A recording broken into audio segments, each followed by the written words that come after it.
Umiinit ngayon ang usap-usapan sa showbiz circles kung totoo nga bang tinanggihan ni Kim Chiu ang isang proyektong dapat sana'y makakatambal niya si Gerald Anderson. Ayon sa mga bulong-bulungan, may inihahaing serye o pelikula umano kung saan muling pagtatambalin ng dating magkasintahan ngunit hindi ito umusad dahil umano sa desisyon ng kampo ni Kim. Bagamat walang opisyal na kumpirmasyon mula sa dalawang panig, mabilis itong naging sentro ng intriga sa social media. Maraming netizens ang nag-speculate na posibleng personal na rason ng dahilan. Lalo na't matagal na ring tahimik si Kim pagdating sa usapin ng nakaraan nilang relasyon.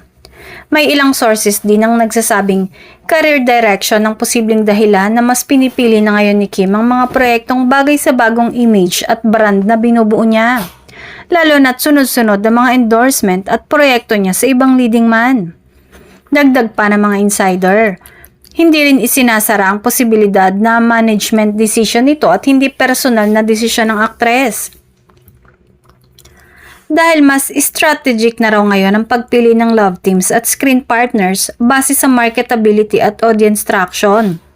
Sa kabila ng lahat, nananatiling tahimik at walang opisyal na pahayag mula kina Kim Chiu o Gerald Anderson o sa kanilang management.